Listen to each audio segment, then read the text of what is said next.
Hello guys, bersama saya lagi dalam Orat Napa Channel. Mantap sahabat semua, ucapan penggulungan Datuk Seri Anwar Ibrahim, Perdana Menteri kita yang ke-10, ya, di dalam Kongres Bumi Putra, pengkhianatan Bumi Putra. Itu yang saya boleh katakan sahabat-sahabat semua, ya, apa yang dikatakan juga oleh Datuk Seri Anwar Ibrahim. Jadi, apakah sebenar intipati, ya, ucapan yang begitu pedas sekali? Ya, mungkin siapa yang makan cili pastinya akan terasa pedas sahabat-sahabat semua. Jadi menarik untuk kita tonton bersama ucapan penuh penggulungan, ya, Datuk Seri Anwar Ibrahim di dalam Kongres Bumi Putra ini. Jadi tanpa buang masa sahabat-sahabat semua, mari kita tonton video ini bersama-sama. Alhamdulillahillazi anzala ala abdihi alkitaba wa lam yaj'al lahu iwaja. Wa sallallahu ala sayyidina Muhammad wa ala alihi wa sahbihi ajma'in. Saudara Timbalan Perdana Menteri Datuk Seri Zahid, Timbalan Perdana Menteri Datuk Seri Fadilah, Speaker Dewan Negara, Yang di-Pertua Dewan Negara, Tan Tanggal, para menteri, Timbalan Premier dan Ketua Menteri Sabah, Ketua Menteri Besar Selangor, Kelantan dan Ketua Menteri Melaka, rakan-rakan yang saya muliakan. Alhamdulillah kita memanjatkan setinggi-tinggi kesyukuran kepada Allah SWT. Kerana pada hari ini dan hari-hari sebelumnya kita dapat menyempurnakan kongres yang sangat berarti dalam negara madani ini. Ia memberi penjelasan bahawa ada agenda yang belum selesai. Kita faham bahawa dasar ekonomi baru diperkenalkan pada tahun 1971 dan ada kejayaan nyata yang tidak dapat dipertikai. Prasarana desa dan pedalaman jauh lebih baik dari sebelum merdeka. Mobiliti sosial anak-anak Bumi Putra, baik Melayu di Semenanjung, orang asli Bumi Putra Sarawak dan anak negeri Sabah, dapat lonjakan yang membanggakan. Ini kenyataan yang tidak dapat dimungkiri. Yang dikhawatiri hanya tentang pelaksanaan dari segi keusahawanan, perniagaan, perdagangan. Ada kritikan keras terhadap beberapa keterlanjuran. Sementara menggagaskan perubahan, memberi peluang kepada pengusaha dan pedagang, ada kecaman yang agak kuat bahawa seringkali ia memberi manfaat kepada kelompok kecil, segelintir yang memunggah kekayaan atas nama Bumi Putra dan meminggirkan majoriti. Kongres seperti ini, seperti mana persiapan beberapa bulan yang lalu dipengusikan oleh Datuk Seri Zahid sendiri dan sekretariatnya Saudara Rafizi, dibantu oleh Saudara Ashraf, dengan kumpulan-kumpulan sarjana, ketua usaha, pejabat awam dan peniaga, mempersiapkan dengan maksud membuat penilaian yang terbuka. Ada kekuatan, ada usul baru, ada kelemahan-kelemahan yang tidak mahu kita ulangi dan pertahankan. Ada agensi-agensi diamanahkan curang. Ada dana saham puluh bilion disakau, tidak memberi manfaat kepada Bumi Putra. Ada projek-projek atas nama Bumi Putra, tetapi tidak menepati maksud kerana diserahkan kepada bukan Bumi Putra. Sebagai kerajaan, sebagai negara, kita tidak ada masalah kalau projek itu projek untuk rakyat, projek untuk negara yang boleh dimanfaatkan oleh Bumi Putra atau China atau India, bukan masalahnya. Tetapi kalau projek itu khusus untuk Bumi Putra, adalah salah dan pengkhianatan kalau tidak dipertahankan kepentingan Bumi Putra keseluruhannya. Firman Allah SWT, Inna Allah la yughayyiru ma biqaumin hatta yughayyiru ma bi anfusihim. Kita sedar ini tentang lonjakan semangat dan perubahan yang harus bermula daripada masyarakat itu sendiri.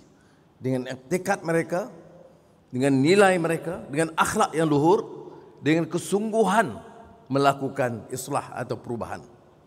Saya lebih cenderung istilah reformasi. Datuk Seri Zahid lebih senang dengan transformasi. Tetapi kita boleh gabungkan kedua-duanya. Asalkan ada islah mastata'at, perubahan sedaya upaya kita. Sebab itu saya dalam negara madani ini bermula daripada perkara asas.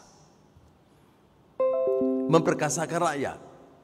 Dan rakyat itu bukan hanya segelintir elit penguasa ataupun elit bandar atau elit desa.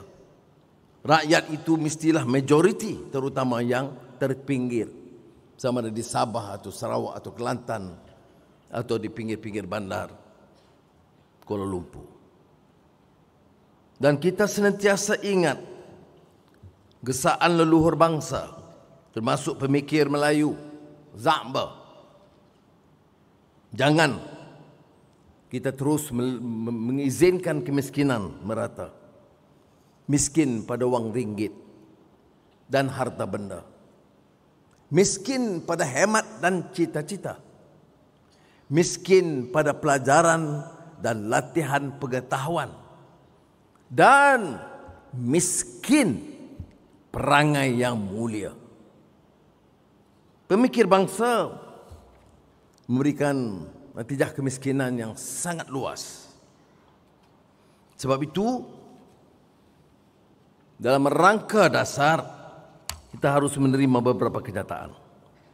Saya ingin mengemukakan agak terang. Bila kita bicara Kongres Bumiputera, ada yang bimbang.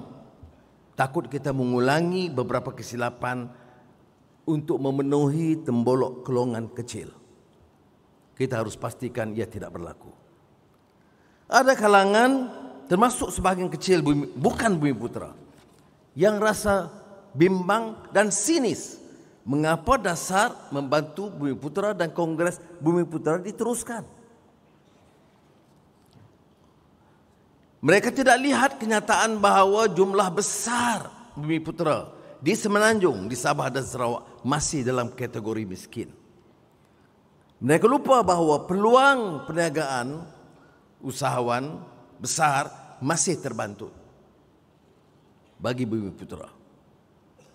Oleh itu saya ingin menyeru supaya pendekatan kita ini harus berubah.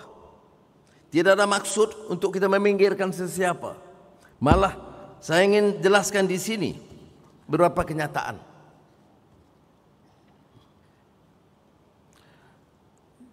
Tahun 2023, bantuan kebajikan masyarakat yang diperuntukkan 2.4 bilion ringgit setahun memanfaatkan golongan rentan tanpa mengira kaum, dan penerimanya melebihi dan merangkumi 70% Bumiputera, 15% Cina dan 19% India. Jadi andaian bahawa semua projek ini hanya memberi manfaat ke Bumiputera itu meleset. Program SARA yang melibatkan 700,000 penerima miskin, memanfaatkan semua kaum dengan agihan yang sama. Tidak ada pilih kasih, tidak ada diskriminasi. Kategorinya miskin dan diberikan kepada semua. Sumbangan tunai rahmah peruntukannya 10 bilion ringgit bagi negara. Dan penerimanya lebih 8 juta orang. Manfaatnya 5.7 juta Bumiputera, 1.6 juta Cina dan 700,000 kaum India. Saya tekankan hal ini untuk menolak tanggapan bahawa beberapa dasar kita itu bila bicara soal kemiskinan tegak itu seolah-olah memberi manfaat kepada satu kaum. Tapi dasarnya harus telus menilai berdasarkan kelayakan masing-masing. Dalam konteks pendidikan, Kerajaan Madani dalam melaksanakan penyelenggaraan dan baik pulih tanda sekolah telah bersikap terangkum dalam memastikan semua sekolah dibantu. Sekolah kebangsaan, sekolah Cina, sekolah Tamil, sekolah agama. Pengantar ini sekadar menolak tanggapan apa yang dibicarakan oleh kita hari ini seolah-olah meneruskan untuk satu kesinambungan hal-hal yang tidak akan menguntungkan negara. Saya tekankan bahawa kenyataan hari ini tidak membanggakan. Kesenjangan antara golongan kaya Melayu Bumiputera dengan yang miskin itu kian melebar ketimbang tahun 1971. Kesenjangan di antara kaum Melayu, Cina, India juga terus melebar.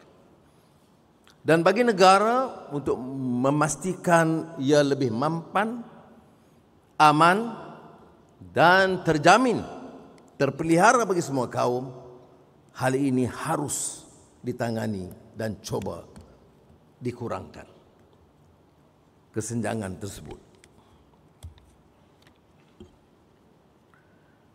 Bila kita bicara tentang PMKS yang merupakan di antara strategi utama dalam ekonomi madani, tentunya peruntukan besar diluluskan.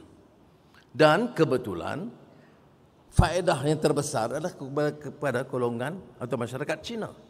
Tapi kita tidak lihat ini sebagai program masyarakat Cina atau masyarakat India. Program ini penting bagi negara. PMKS itu harus dibantu, diangkat keupayaan mereka, walaupun cara kebetulan faedah terbesar diperolehi oleh syarikat-syarikat Cina. Maka saya minta rakan-rakan saya di kalangan Melayu, Cina, India, Bumiputera, Sabah, Sarawak, lihat dalam konteks ini bahawa negara kalau mau maju dan mampan dan terangkat martabat keupayaannya harus berani mengambil beberapa tindakan, sama ada faedahnya langsung kepada Bumiputera atau memberi manfaat kepada Cina atau India. Kita akan lakukan sebaiknya supaya Malaysia hebat dan terkenal semula.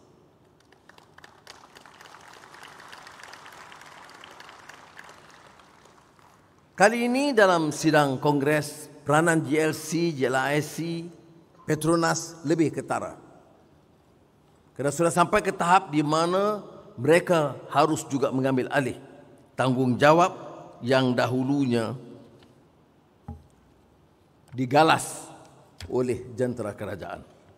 Dan saya ucap terima kasih dan mengharapkan sesuatu yang lebih jelas supaya agenda negara, iaitu memartabatkan rakyat negara, memacu pertumbuhan yang segar dan menjamin keselesaan hidup Bumiputera dengan peluang tambahan, itu juga menjadi agenda jelas bagi semua JLIC dan JLC tanpa kecuali.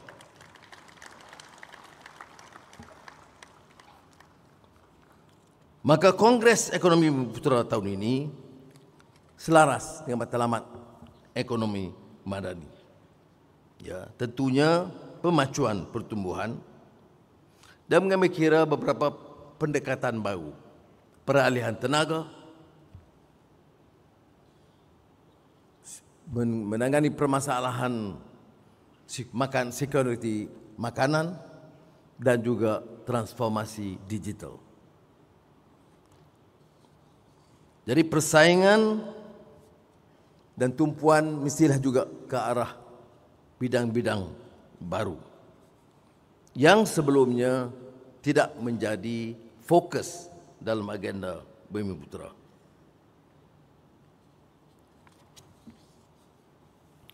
Sebab itu setelah berbincang dengan rakan-rakan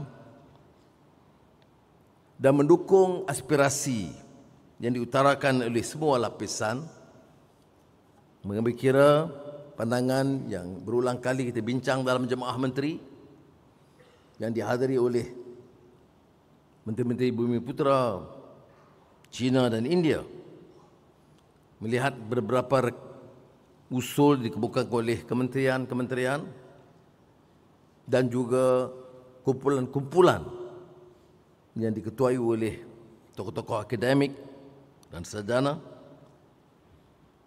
kita rumuskan beberapa agenda tindakan, ya, dengan beberapa penegasan jelas dalam agenda pertumbuhan ekonomi Bumiputera. Ini yang kita katakan mengisbatkan, mengukuh keyakinan. Kalau pujangga Hamzah Fansuri, bila dikata kehadiran Islam itu, mercu tandanya mengisbatkan Allah, menafikan patung. Dalam isbat Kongres Ekonomi Bumiputera ini, isbat pertama memperkukuh pasak ekonomi negara. Sama ada daya saing, perskalaan, pemilikan equity, bakat, meningkat pendapatan. Jadi dengan cara yang sedemikian, kita dapat tingkatkan taraf sosioekonomi kelandasan yang lebih baik. Isbat kedua, memperkukuh kerukunan tata kelola dan institusi. Ini selari dengan falsafah Bumiputera. Mengukuh penyampaian, perkhidmatan dan peningkatan penyertaan syarikat swasta, JLC, JLIC, SOE perlu diberikan tumpuan khusus. Kita tidak boleh bicara integriti dan ketelusan dan pertanggungjawaban kepada kalangan lain. Sekiranya kita lihat agensi kita sendiri dalam keadaan yang berkecamuk, yang terpaksa balik kepada Kementerian Kewangan untuk ditampung kerugian berbilion ringgit kerana kecurangan dan kecuaian pengurusan. Kalau tanya saya, seperti mana saya sebut dalam membicarakan institusi zakat, pengurusan zakat itu patut nombor pertama dalam menentukan kaedah integriti dan pengurusan yang paling cekap. Dalam nada yang sama, saya ingin tekankan tentang agensi-agensi Bumiputera. Berapa puluh bilion saham tatkala penyenderaian yang diagihkan. Berapa puluh bilion ringgit dibelanjakan untuk menampung keperluan agensi-agensi Bumiputera. Sebahagiannya sampai kepada kumpulan sesar, sebahagiannya hilang, lesap entah ke mana.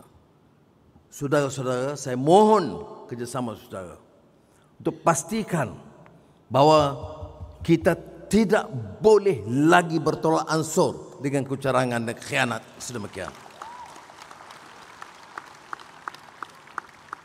Sebab itu, ia memerlukan ketangkasan pimpinan dalam semua JLC dan JLIC. Saya tidak ada masalah sama ada pengurus itu profesional atau teknokrat, malah orang politik sendiri. Tetapi yang tidak boleh kita izinkan adalah segala bentuk kecurangan, apalagi atas nama Bumiputera. Isbat ketiga, menegakkan keadilan sosial.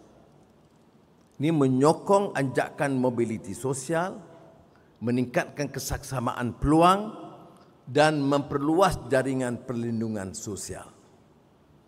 Antara bidang yang memerlukan penelitian khusus, merangkumi ekosistem pendidikan, perkhidmatan kesihatan, perumahan, akses kepada infrastruktur asas yang berkualiti.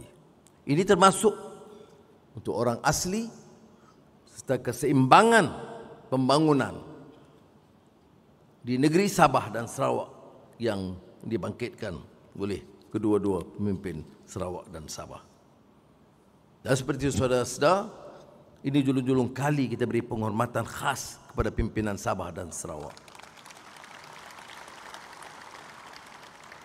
Kerana maksud kita supaya benar-benar usaha dan agenda nasional ini memenuhi hasrat, cita rasa dan aspirasi semua rakyat di negara kita.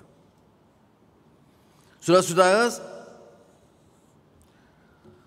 saya memanfaatkan waktu ini untuk mengumumkan beberapa keputusan penting kerajaan. Setelah merenung dan memikirkan usul-usul dan mengakui kelemahan-kelemahan corak pelaksanaan sebelumnya. Kelemahan terbesar dalam agenda Bumiputera ialah generasi baharu usahawan Bumiputera. Ada teguran-teguran yang saya dengar sepanjang semalam dan hari ini dan sebelumnya yang harus kita ambil kira. Sebab itu, saya mau mempertanggungjawabkan melalui GLISC dan GLC ini satu dana besar khusus bagi pembinaan penzahiran generasi usahawan Bumiputera. 1 bilion ringgit diluluskan. Kita mesti mampu mencipta lebih banyak usahawan Bumiputera seperti Aerodyne yang berjaya menembusi pasaran global dalam perkhidmatan drone. Kita harus berbangga dengan kejayaan Le Kopak dan Animonsta yang menggulugi industri karya kreatif. Begitu juga usahawan muda, biar ramai. Sebaik mereka ada petanda keupayaan untuk maju, kita harus berikan segala dukungan seperti mana yang disaksikan dalam kelebihan teknologi digital baru untuk berniaga seperti saudara Khairul Aming baru-baru ini. Kedua, masalah tanah reserve Melayu yang berulang kali disuarakan termasuk dalam laporan Kongres hari ini. Harus dimanfaat dan dibangunkan. Dan kita memutuskan supaya pelaburan hartanah berhad, permodalan nasional berhad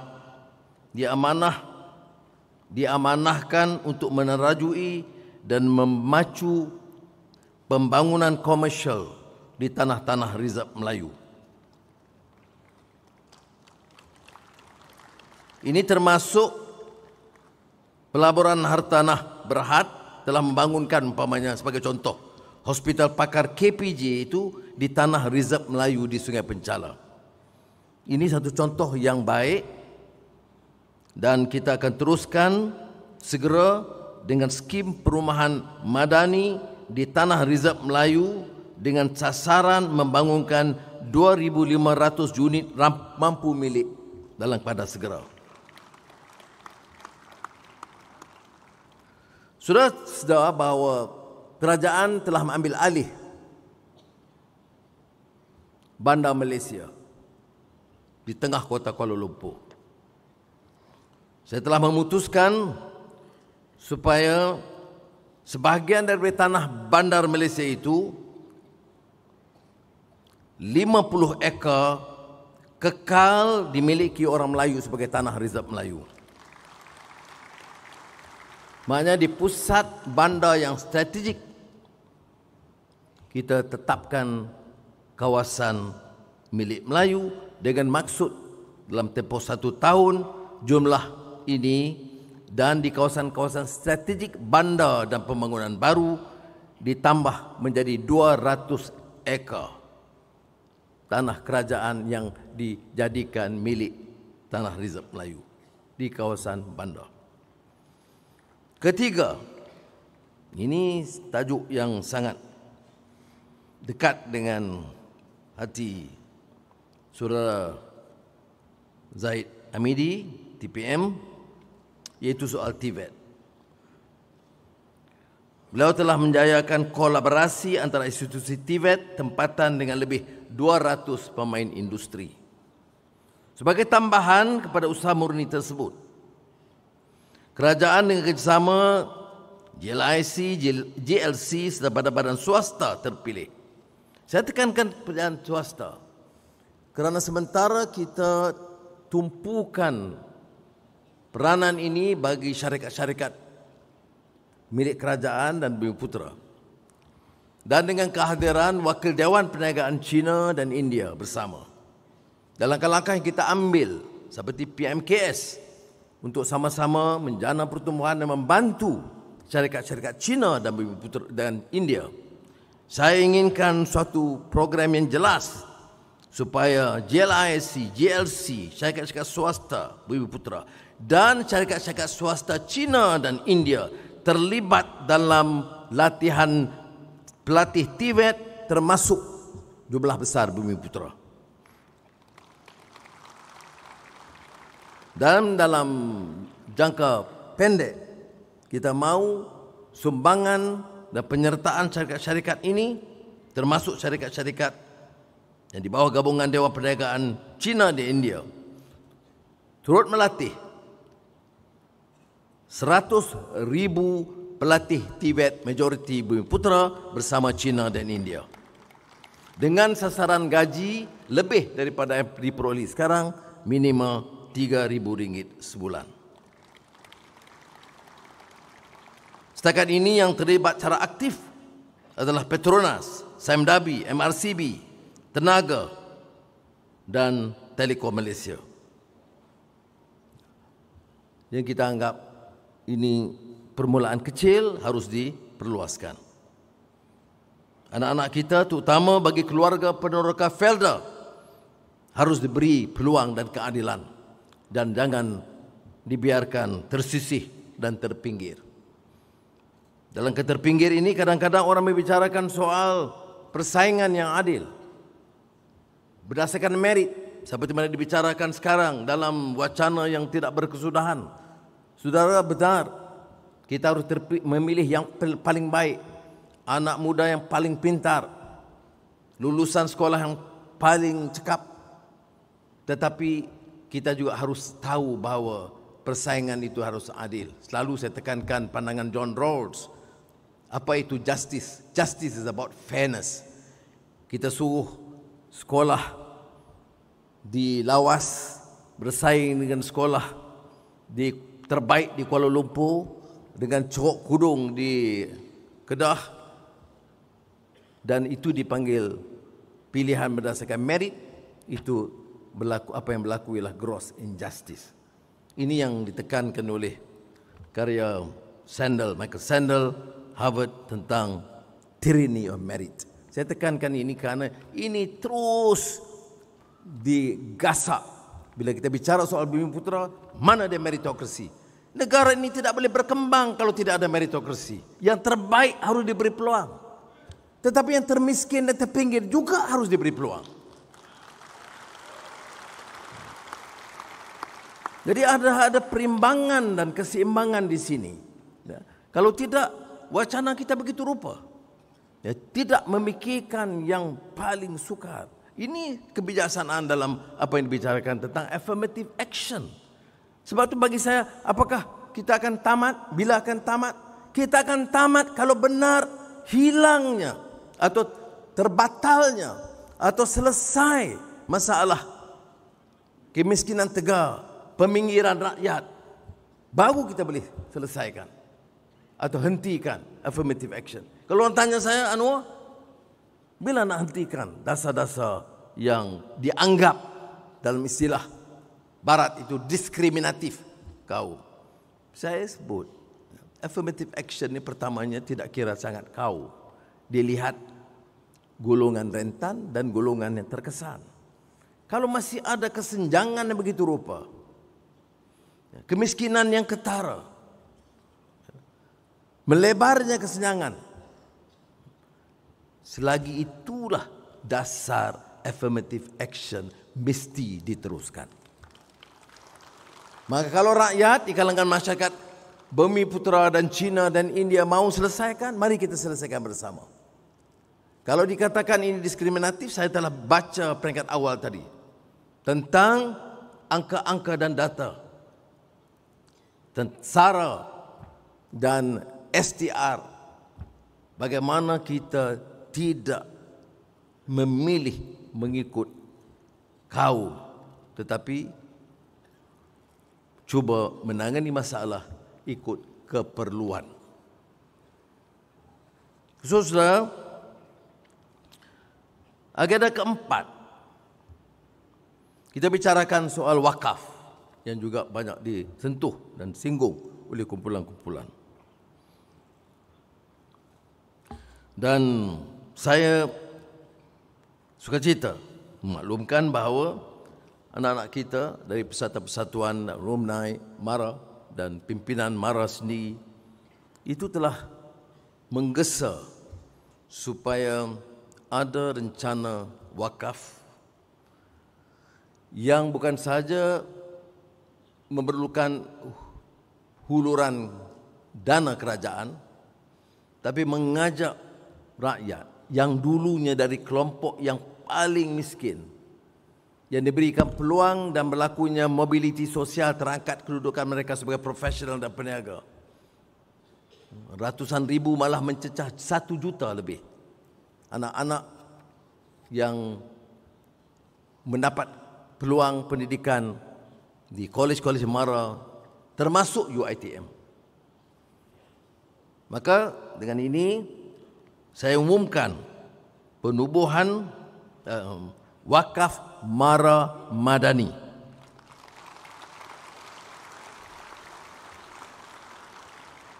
Geran peluncuran 100 juta ringgit dengan maksud dalam tempoh 2 tahun terkumpul minima 1 bilion ringgit. Dan wajah saya maklumkan bahawa Kebawah Duli Yang Maha Mulia Seri Paduka Baginda dan Tuan Agong terkesan dengan usul ini dan bersetuju untuk menjadi penaung kepada wakaf MARA Madani. Dan kita setuju seperti mana potongan cukai bagi wakaf berasaskan saham seperti wakaf ASNB dan juga wakaf An-Nur di bawah Johor Corp. Kita bersetuju untuk melanjutkan potongan cukai untuk maksud tersebut. Saudara-saudara, bagi memanfaatkan tanah-tanah wakaf terbiar, Belanjawan Madani 2024 telah menyediakan dana pembiayaan berjumlah 500 juta ringgit sebagai galakan untuk membangunkan tanah-tanah wakaf agar dapat menjana pendapatan mampan dan menyediakan rumah-rumah mampu milik. Kelima, ini masalah vendor tempatan dan syarikat-syarikat kecil yang tidak diberi perhatian. Dan ada teguran yang disampaikan oleh salah seorang penceramah.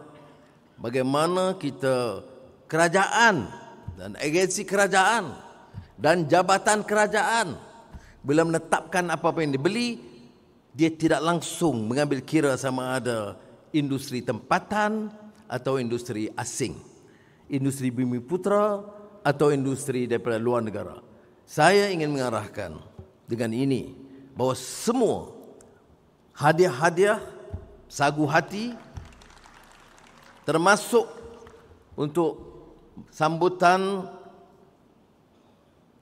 Malaysia tahun 2025 sebagai pengurusi negara ASEAN, dan kita ada nanti puluhan ribu pembesar-pembesar dari luar negara akan datang dalam ratusan bahkan malah mencecah lebih 1,000 mesyuarat-mesyuarat.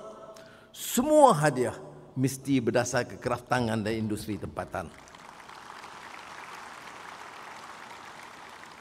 Dan kita telah tentukan bahawa jangan ada negeri yang terbiar atau tertinggal.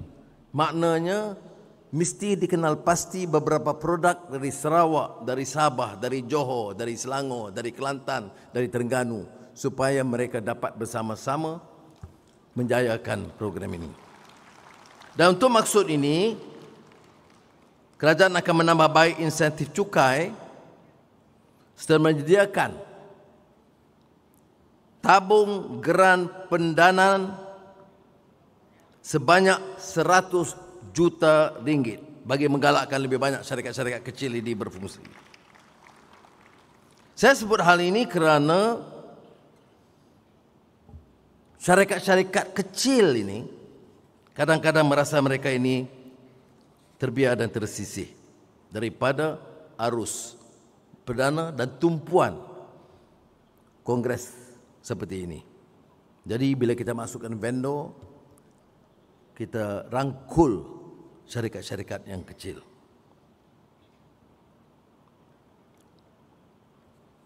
Saudara-saudara, kita juga hadapi masalah di kalangan rakyat, termasuk apa yang dikatakan golongan muda yang terlibat dalam ekonomi gig. Saya setuju dengan gesaan supaya mewujudkan Suruhanjaya Pekerja Gig bagi melindungi hak pekerja gig yang kini mencecah 1.12 juta rakyat, terutamanya di kalangan muda. Kita harus beri keutamaan dalam Suruhanjaya ini untuk memberikan keperluan perlindungan sosial, pertikaian kontrak dan kemajuan kerjaya. Langkah ini diambil kerana majoriti besar belia Bumiputera terlibat dalam pekerjaan gig. Namun sebagai pekerja tidak formal, mereka tidak punya perlindungan perundangan pekerjaan serta sistem perlindungan sosial. Saudara, akhirnya kerajaan bersedia untuk meningkatkan akses kemudahan pembiayaan kredit mikro kepada golongan yang memerlukan. Dana pembiayaan kredit mikro Bumiputera sebanyak 1 bilion ringgit disediakan melalui institusi kewangan pembangunan seperti BSN, Agrobank, Tekun Nasional kepada pelbagai segmen usaha Bumiputera dengan beri penekanan kepada wanita, belia dan veteran tentera. Baik, saudara. Ramai yang bertanya, pengumuman-pengumuman sedemikian kadang-kadang lunak bunyinya dan ada yang mungkin terpukau, tetapi bagi yang lebih kritis akan bertanya, what's next? Apakah ia tinggal pengumuman? Sebab itu, saya setuju supaya Majlis Ekonomi Bumiputera yang saya pengerusikan akan terus memantau perjalanan dan pelaksanaan sama ada melalui kementerian atau jabatan kerajaan atau GLIC dan GLC dan syarikat-syarikat swasta supaya apa yang saya umumkan tadi itu dilaksanakan mengikut jadual yang ditetapkan. Saya juga setuju supaya jawatankuasa pelaksana kerja yang akan difungsikan oleh Datuk Seri Zahid Hamidi TPM 1 akan bantu saya dalam memastikan program-program ini terlaksana dengan baik. Dan sekretariat seperti mana yang kita putuskan di Kementerian Ekonomi di bawah Saudara Fizi akan menentukan supaya pemantauan itu jauh lebih berkesan dan terhala. Jadi cara-cara ini maknanya saya lepaskan beban saya bukan satu orang, kita dah lepaskan pada ramai orang. Jadi kalau sudah nak tanya, tanya menteri-menteri ini dulu dan TPM sebelum sampai kepada saya. Saudara, untuk wakaf madani MARA yang saya sebut tadi, sekretariatnya harus kekal di Ibu Pejabat MARA Kuala Lumpur. Jadi saudara yang hormati sekalian, saya harap usaha susulan ini akan jauh lebih bermakna dan saya harap pendekatan yang lebih inklusif ini yang memerlukan penyertaan seluruh negara, seluruh rakyat, Bumiputera dan bukan Bumiputera, bukan saja akan memberi manfaat langsung kepada negara dan Bumiputera, tetapi juga akan mengambil kira keperluan rakyat, minoriti lainnya, terutama juga masyarakat India dalam negara kita. Jadi saya harap dengan cara yang sedemikian kita dapat angkat bersama Malaysia sebagai satu negara yang maju dan punyai kekuatan baru menjadi negara hebat di rantau ini. Terima kasih. Wassalamualaikum warahmatullahi wabarakatuh. Majlis mengucapkan ribuan terima kasih kepada Yang Berhormat Datuk Seri Anwar bin Ibrahim, dipohon Yang Berhormat untuk kekal berada di pentas ketika dan majlis menjemput barisan Dev-Dev kehormat untuk naik ke pentas bersama-sama Yang Berhormat Perdana Menteri. Terbaik sahabat-sahabat semua.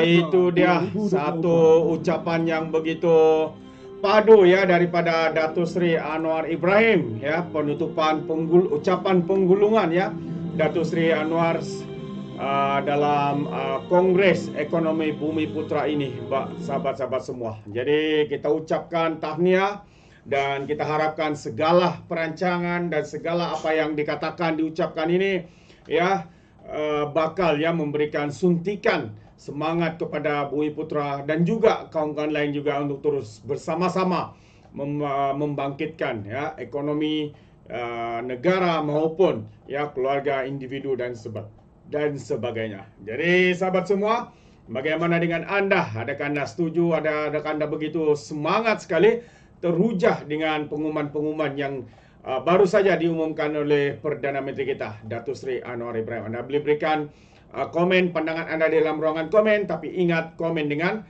cara berhemah. Terima kasih, izinkan saya untuk mengundurkan diri dan seperti biasa, peribahasa mengatakan tak apa kangkap, 2 tahun keinginan. Dalam bahasa Melayunya, tepuk dada, tanya selera. Sekian daripada Alright Nampak Channel, saya kita berjumpa lagi. Bye-bye.